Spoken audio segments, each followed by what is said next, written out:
Okay, well, we were talking about, the Vatican and civilizations around there. Do you want to make any comment about Leo Zagami or give him any props or regurgitate anything he has said to you? I think Leo is a treasure and that everyone should be watching his show and buying his books. In fact, I have his latest one right here.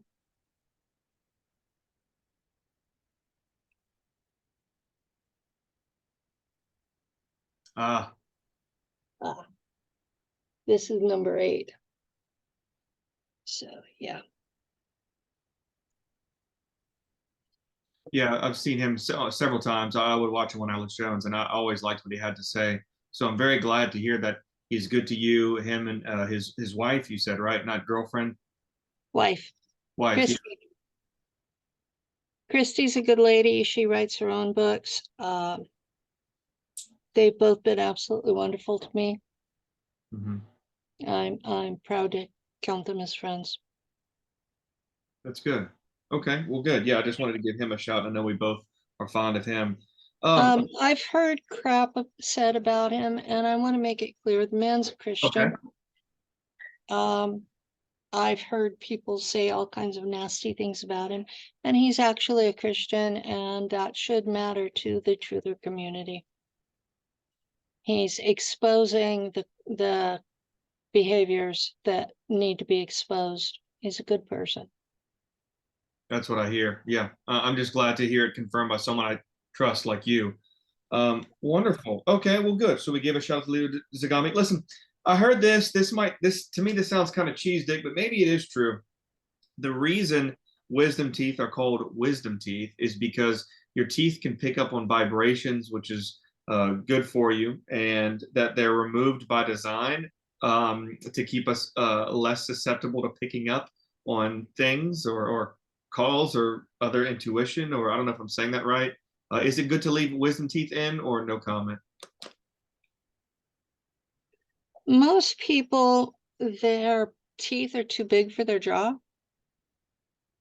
and they really do create problems. If it's not creating a problem, leave them. The worst that can happen is they have to be taken out later. Okay, I just didn't know if there was a lot deeper. Okay, don't worry. Not that I'm aware of. Um, okay. My siblings, God, they hate me calling them that.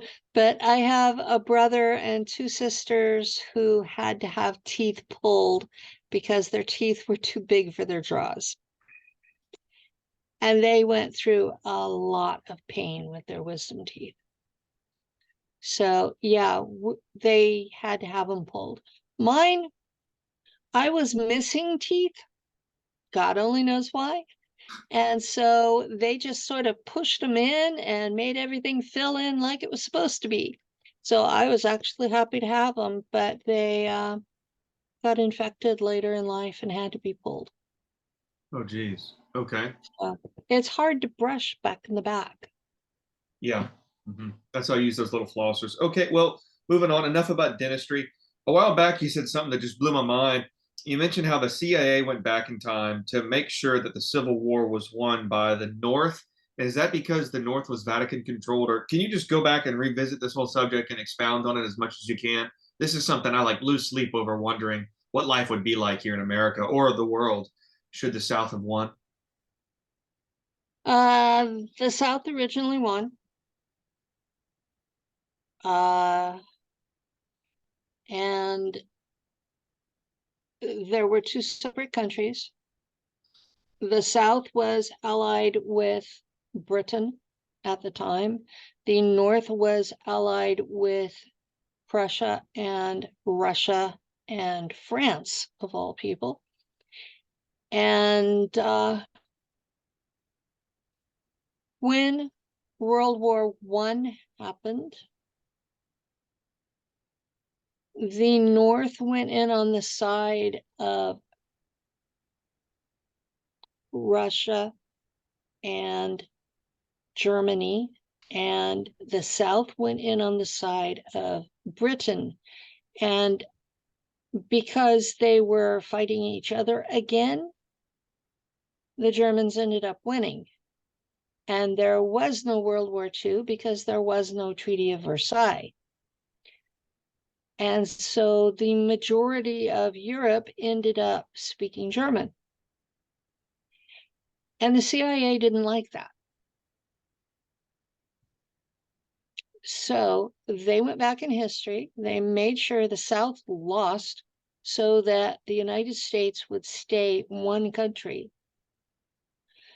And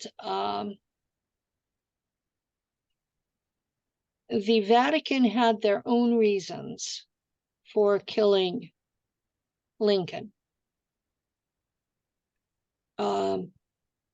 This is my family history, okay? I'm descended from a group of people who were family Cyr, C-Y-R. They're French Canadian originally.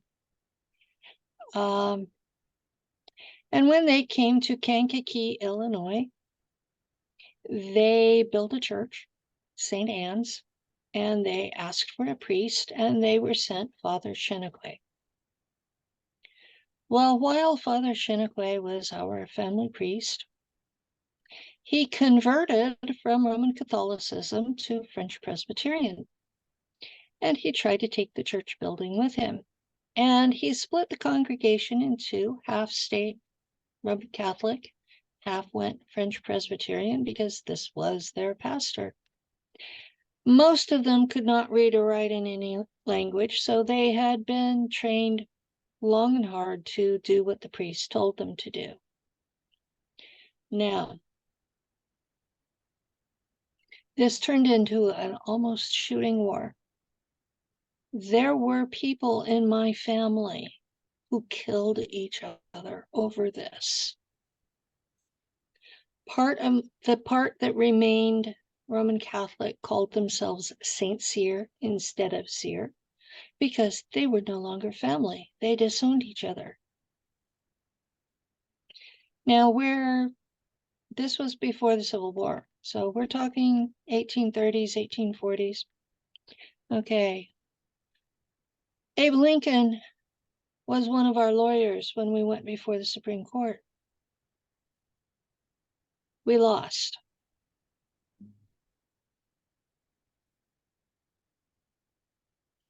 So you come along at the end of the Civil War, and who is it that was credited with assassinating Lincoln? Booth, Yes. who was a Jesuit. Is this an accident? Is this a coincidence? I'm in the, I don't really believe in coincidences. So, yeah, that's my family history. So, yeah, I have a personal issue with Jesuits. And because of that. And then when I started doing the occult history of my extended family, the folks in Europe, I found that every couple of 100 years, the Vatican does something to try to exterminate my family line. And that the Jesuits themselves, as an order, were created to do this for them. So I have more reasons to dislike the Jesuits. And then I start looking into the actual history of World War II and Operation Paperclip. And you will find that the Paperclip, quote unquote, Germans, yeah, they're ethnic Germans, but over half of them were also Jesuits. So you really have to look at the full affiliations of these people before you make decisions about what's really going on. So, in so many words, forgive me for interjecting, Penny, but are Jesuits the minions of the Vatican? I'm not familiar with. They have an affiliation. What? The Jesuits are a order in the Catholic Church.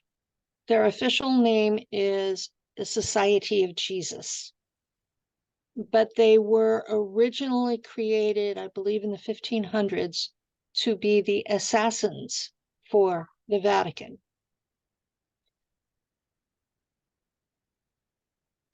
And our current Pope, the White Pope, is a Jesuit. The Black Pope is always a Jesuit. The Gray Pope is the one that actually runs the church, and I don't know who he is at the moment. Why are there these three levels, and why is it not well known about the gray and the black pope? What are their primary functions? I'm not sure their exact primary functions. The White Pope is the public face of the Catholic Church, the official public head of the church. The others are behind the scenes and actually run things. So the White Pope runs the operations, the Black Pope runs the Jesuits, and the Gray Pope kind of holds it all together. Okay, now I know. Wonderful. Not too far from the Vatican, geographically speaking, there is Transylvania, where Vlad the Impaler used to reign.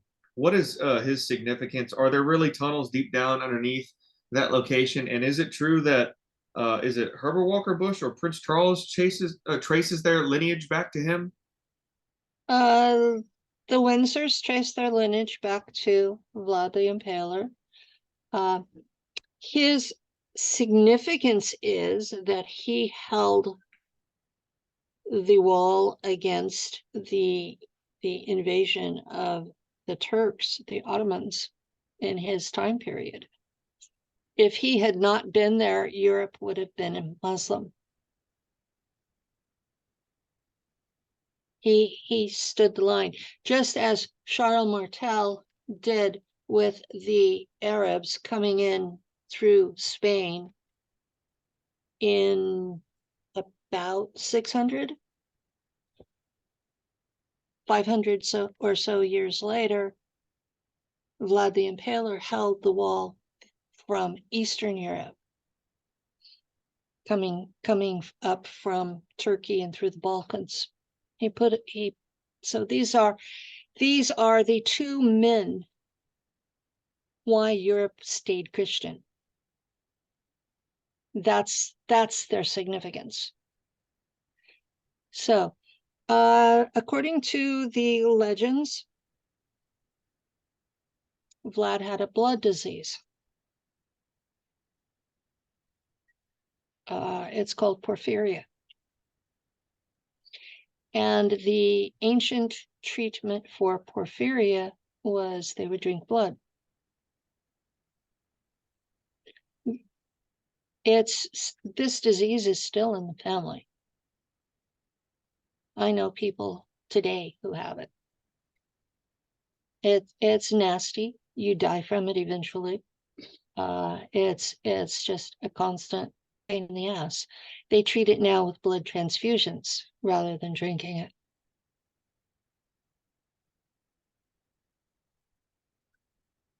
I don't have porphyria. I have pernicious anemia. It's bad enough. And it also used to be treated with drinking blood. Okay. The Moving. bloodline is presented as being something really cool. It isn't. You have diseases, you have people who hate you, you know, it doesn't matter what you do, you're in trouble with somebody. And most of us don't have any power or money. Okay, I'm picking up what you're laying down. Well, moving to another geographic location, Tibet. This was a country that used to be sovereign but was absorbed by China. Any particular reason or any mythology that is actually true with Tibet?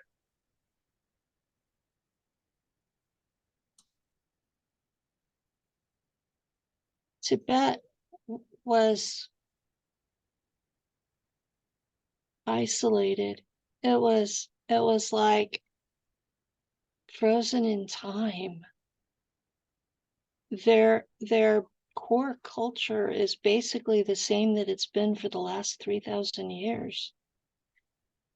Buddhism came in, took over, and from the time of Siddhartha, they've been what they are now until the Chinese took over, and they were like, "You're a Chinese race, we're taking you." Now, north of them in Mongolia, those folks are the eastern edge of what today are being called the Scythian peoples. Now, when you go through history, starting in about 5,000 years ago, the Scythian peoples ravaged all of Eurasia. They went from Hungary all the way into China. And finally, the Chinese built the Great Wall to stop them.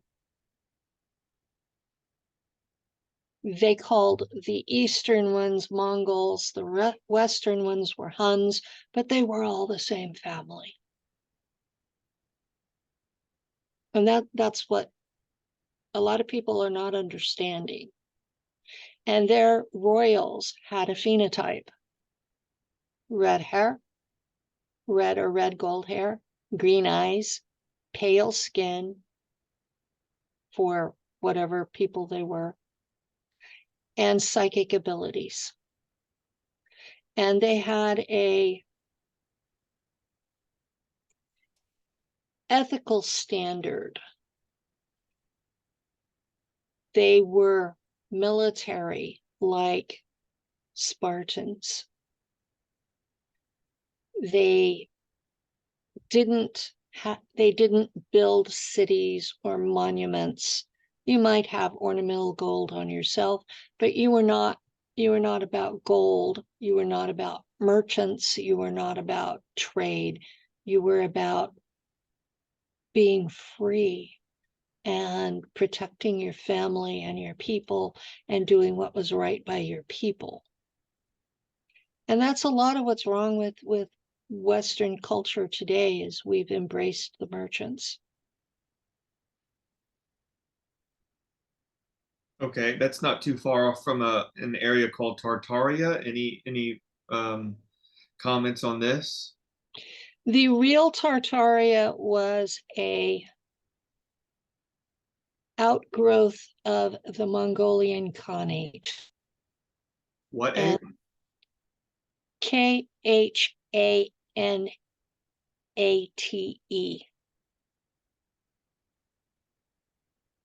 And they started off pagan, and they picked up on Islam along the way.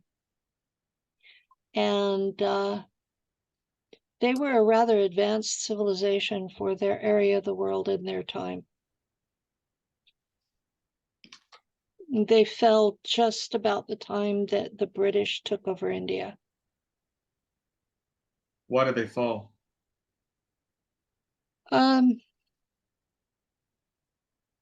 Cultures do that. They reach a point where that they can't maintain their original ethical standard, and they get greedy and selfish and corrupt. I mean, we're watching it here in the United States now. Well, I'm trying to fight back. So am I, but it's still going on. Oh yeah. We know what we're fighting, and the same thing, it's a pattern. A culture will come up, they'll have great ethics, they'll care about their people, and you give them 2, 3, 400 years, and they're in the same mess that we are now. Okay, well, I only have two questions left. I wanted to ask you about the tomb of Osiris, its significance.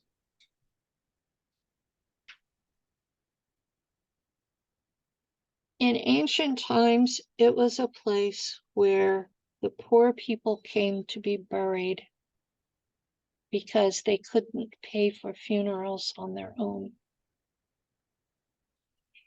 A hospital situation arose in the temple because most of them weren't quite dead when they got there.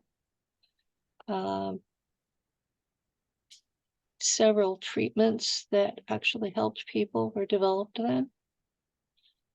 Osiris and Isis were the beloved ancient couple, emperor, empress, probably from 5,000 years ago. And they were deified. They may have actually been Anunnaki instead of human. And they had a religious cult that was built up around them. And Jesus had studied with them. The Lord's Prayer is taken almost word for word from one of the prayers to Osiris. So this is one of those continuity of belief things. Osiris is an ancient figure. The mythology is that his brother killed him. That goes back to the same Cain and Abel story. Yeah. And you'll see a lot of it through our mythology, through our history, where a pair of brothers or half brothers will fight over a girl. And the one who actually gets the girl ends up dead. And that seems to be a recurring theme. And that was what was going on with that. And it sort of represents the struggle between civilization and pastoral life. In the Bible, it's set up where the descendants of Cain created civilization, and Abel was a pastoralist. He had sheep and cattle. So that's the same. It's a memory of when civilization was being founded, and that you had to basically choose between, were you going to live in a city and be civilized, or were you going to stick with the old ways and live simply. Okay. Have you ever heard, this is a sidebar thing, but have you ever heard of Coral Castle built by Ed Leeds Scallon? Yeah, I heard about that. I visited it. What do you think happened, or what do you know? I've read where people interviewed him, and he said that he had figured out how the Egyptians built the pyramids, and that was the technology that he used. Are you familiar with that technology? Can you speak to it? I think he used some sort of a anti-grav device, and I've heard other people say that he used a sound device. So I know there are folks in Western China, Tibet, that area in between, the mountain ranges there, that use sound to lift things. So it's possible. I'm not personally familiar with either technology being used that way. Okay. It would sure be nice to know. Okay. And the last thing I just wanted to ask you about was the Roman Crusades and the sacking of temples and just all the kind of idols they would bring back and treasures, and just what kind of things you know that they found that it's not written about in history books? The Crusades in 1000. I don't know. I'm not that familiar. Just I know that they went on. Um, there were crusades that were done by the Romans. They weren't called crusades. They went to if you have an army, you pay them with what they take from the people that you invade. They're paid out of the spoils, or they were by Rome. And so they would have to invade people in order to pay the troops. And they got all kinds of stuff. And a lot of it ended up in the Library of Alexandria. But the Crusades were from approximately 1000 AD to 1200 AD. And they went into the Middle East. They were supposed to be making it safe for Christians from Europe to make pilgrimages to the Holy Land, which at that time belonged to the Muslims. But the Muslim kingdoms that were there let everybody live there. It was Muslims and Jews and Christians. As long as you had a holy book you were following and you could wave it in their face, you were allowed to live there. And they got along fine. And the Crusaders from Europe came in and killed everybody. And it was a bloodbath. And the group that's today known as the Knights Templar actually took up residence on the Temple Mount and started digging around, and they found all kinds of stuff. But that's not how they got rich. How they got rich is they had churches all over Europe, and they developed a banking system where you could deposit your money with them. They would give you a check of credit, and then you could go to Jerusalem or anywhere along the way where you needed money, and you could get enough of your money to continue to travel without carrying gold that could be stolen by bandits. And of course, they did this for a fee. And at the end of the Crusades, when Acre fell, they went to Switzerland. So the Swiss banking system is the Knights Templar banking system.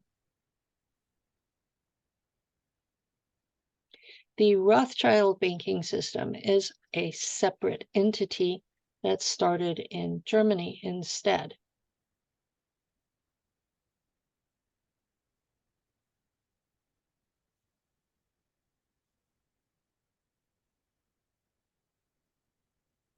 Anyway, that's how they got wealthy.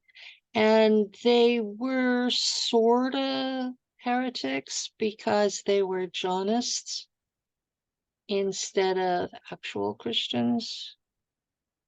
And the Johnists believed that John the Baptist was the Christ rather than Jesus.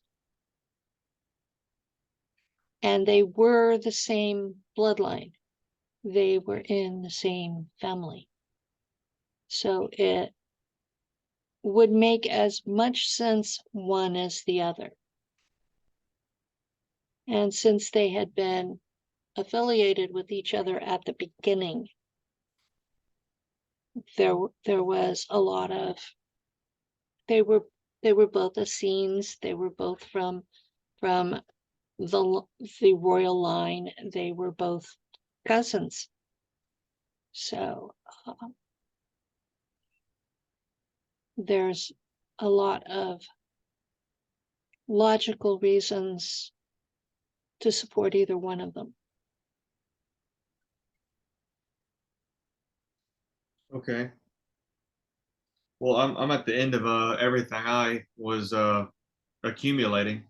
Maybe we can pick back up just another time, or Sure. you have a lot of That's stuff going on. I appreciate your time. I've taken 5 pages of notes, so you're going to be busy. It took me yeah, years to get all of this. I didn't get it all in one day. yeah. So Let me